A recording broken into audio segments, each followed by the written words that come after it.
What would you do? If you woke up one day and discovered you've been living in dystopia all your life. Didn't know it. Would you run? Would you fight? Or would you keep your head down? Hide in plain sight.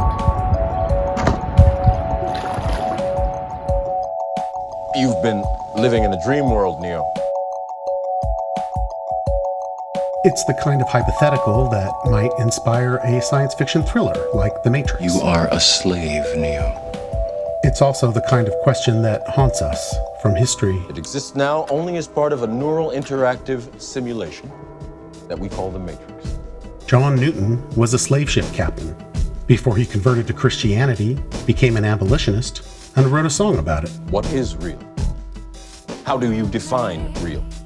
Malcolm Little was a street dandy and caged felon before he converted to Islam, became a civil rights leader, and wrote a book about it. If you're talking about what you can feel, what you can smell, what you can taste and see, then real is simply electrical signals interpreted by your brain.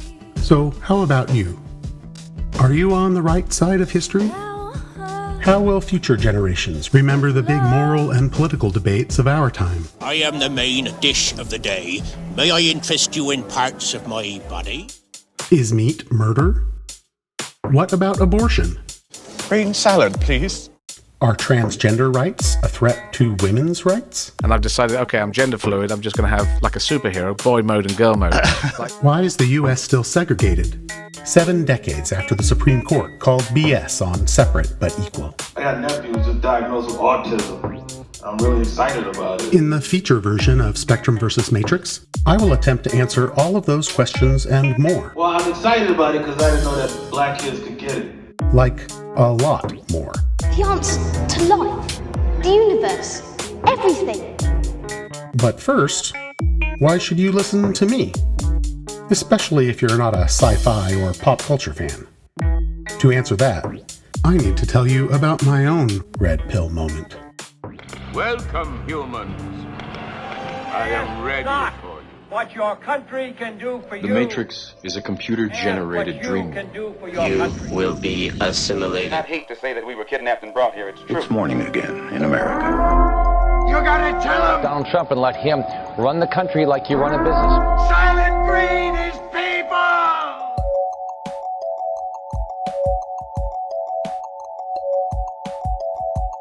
My name is Carrie Stewart Lengel. I am an award-winning journalist and cultural critic. Central.com, I write about arts and culture. And in 2022, I was diagnosed with autism spectrum disorder. Now, I don't be studying K. Mulgrew's resume like that now.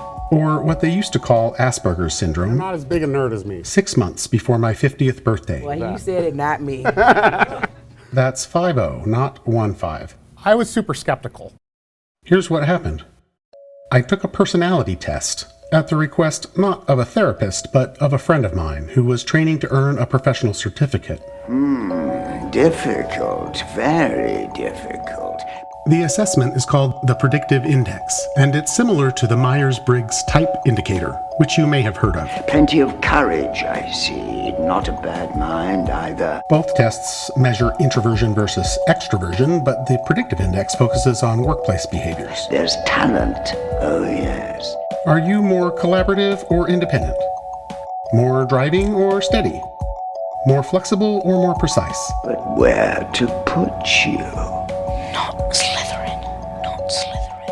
Instead of a set of initials like ENFP or INTJ, the Predictive Index classifies people into 17 types with names like Guardian, Captain, Collaborator, and Maverick. Not Slytherin, eh? Are you sure? This is a creative and nonconformist personality. You could be great, you know. Other options include cheerleader, venturer, persuader. Dealing with people, Carrie is frank and outspoken, communicating factually, at times bluntly, and with strong conviction. Strategist, specialist, scholar? It's all here in your head. And Slytherin will help you on the way to greatness. But I'm not any of those. In general, interest in people is secondary to a concern for getting things done their own way and at their own pace. Well, if you're sure. A technically oriented problem solver, Carrie focuses on developing complex ideas rather than the social or political aspects of an organization. According to the predictive index, Better be I am Gryffindor! an individualist. Carrie is determined to influence others, undeterred by rejection, failure, or criticism, and very persistent. They communicate directly, expressing ideas in a take it or leave it manner. And if you leave it, they will likely pursue it anyway. None of this was a surprise to me or my friend. But there was one unusual data point. One dot on one chart that turned into a life-changing rabbit hole. My red pill. You take the blue pill. The story ends. You wake up in your bed and believe whatever you want to believe. On the axis of objectivity versus subjectivity, or logic versus intuition, my score was deep in the 99th percentile. You take the red pill. You stay in Wonderland. And I show you how deep the rabbit hole goes. Not just the top 1%, the top quarter of 1%, or 1 in 400. Fascinating. Fascinating. Fascinating. And that was definitely fascinating. Interesting. My friend is a huge Star Trek fan, so I emailed him and said, I always knew I was a Vulcan, but damn. Do you want to know what it is? I call this a red pill moment because it really was a choice. I could have shrugged it off and moved on. After all, if you asked me to rate my own objectivity, I probably would have told you 9 out of 10. But 1 out of 400? Why all logic? Surely we must. Logic. Logic. Logic. Why no intuition? Logic is the beginning of wisdom, Valeris, not the end. When I say I was diagnosed with ADHD when I was 46 and autism spectrum disorder when I was 49... Were you ever diagnosed? No.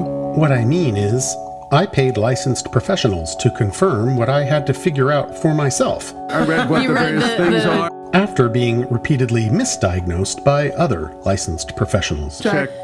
Yeah. After years of struggle and confusion and late-night drunken Googling of search terms like chronic procrastination. No, I don't believe it. It's not possible. So, if you're looking for a guide to the Matrix, someone who can see past cultural and cognitive biases, well, I'm as objective as it gets. I didn't say it would be easy, Neo. I just said it would be the truth. Just don't accuse me of mansplaining or white-splaining when I say something offensive or outrageous. Stop. Let me out. I prefer the term Let me out. aspie-splaining. Easy, Neo. In Spectrum vs. Matrix, I apply cold, hard logic to hot-button issues. Not that you asked. I could calculate your chances of survival, but you won't like it. In each episode, I look to science, history, and philosophy. Have you ever heard of Plato, Aristotle, Socrates? Yes? Morons. To answer one hopelessly complex, explosively controversial question. This will all end in tears, I just know it. With a little help from my fair use geek chorus, I examine the arguments, call BS when I have to. Truly, you have a dizzying intellect. And I do it all in 20 minutes or your money back. Wait till I get going! Where was I? You've already heard some of the hot button issues I'll be exploring in Spectrum vs. Matrix. Coming out as trans, which I know is a hot button issue at the moment. But the first question I need to answer is more existential. So 5 minutes should do it. What is the Matrix? The Matrix is a computer-generated dream world. Okay, here's a question. Built to keep us under control. If Neo actually is a human battery floating in a tank, why doesn't Keanu Reeves weigh 400 pounds when Morpheus busts him out? The human body generates more bioelectricity than a 120-volt battery and over 25,000 BTUs of body heat. That is how human bodies store energy, you know. But I digress. I'm skipping my nerd rant about the first law of thermodynamics because the premise isn't the point. The Matrix wasn't just a blockbuster hit with breakthrough special effects. It really struck a nerve in the culture, one that's still buzzing 25 years later. Now, in a dream, we create and perceive our world simultaneously, and our mind does this so well that we don't even know what's happening. So even if you don't like science fiction or popular culture in general, movies like The Matrix matter. I call them zeitgeist movies because they capture something important about the historical moment. And they blow enough minds to ripple through generations. Although not always in the ways intended. That allows us to get right in the middle of that process. How? By taking over the creating part. Tech mogul Elon Musk, who knows a little something about battery technology, believes we are most likely living in a simulation. And that's far from the craziest thing he's ever said. Now this is where I need you. You create the world of the dream. We bring the subject into that dream, and they fill it with their subconscious. And of course, red pilling is a widely used metaphor for a process of political awakening. Ta-da! How could I ever acquire enough detail to make them think that it's real? Especially on the red side of the political spectrum. Well, dreams, they feel real while we're in them, right? Which is a little ironic, considering that the Wachowskis wrote The Matrix in part as a coded expression of their transgender identity. We're dreaming? Years before transitioning publicly. But even if the red pill is a sly reference to estrogen therapy, that's not the story The Matrix is telling on the surface. Far more obvious are the Wachowskis' philosophical inspirations, from Plato's allegory of the cave to Jean Baudrillard's Simulacra and Simulation. Welcome to the desert of the real. In this high-tech allegory, The Matrix is, in a word, culture.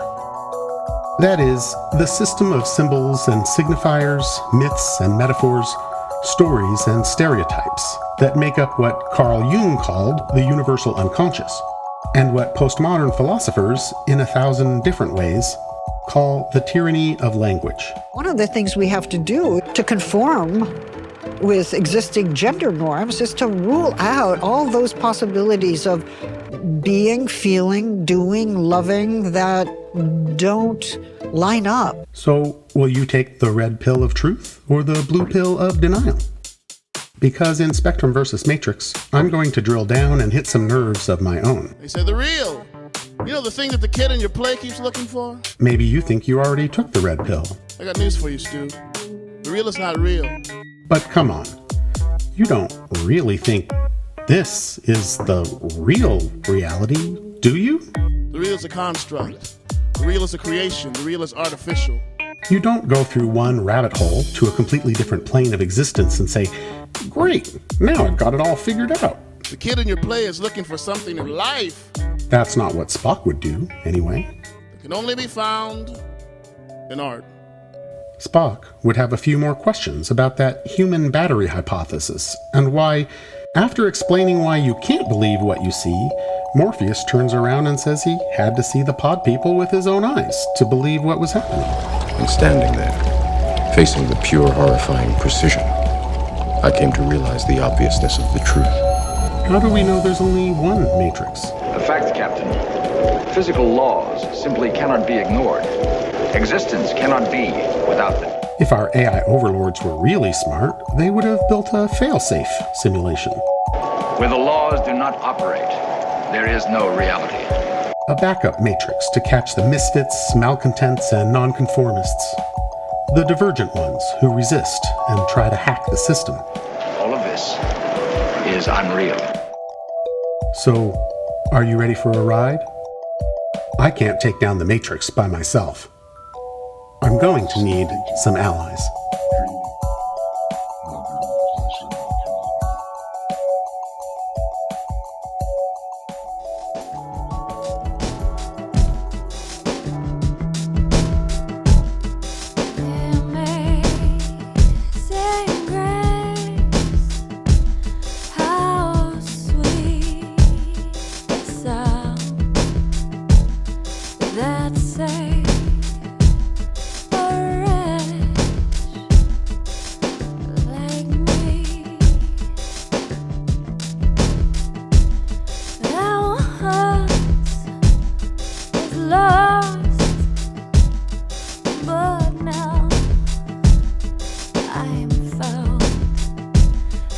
was blind.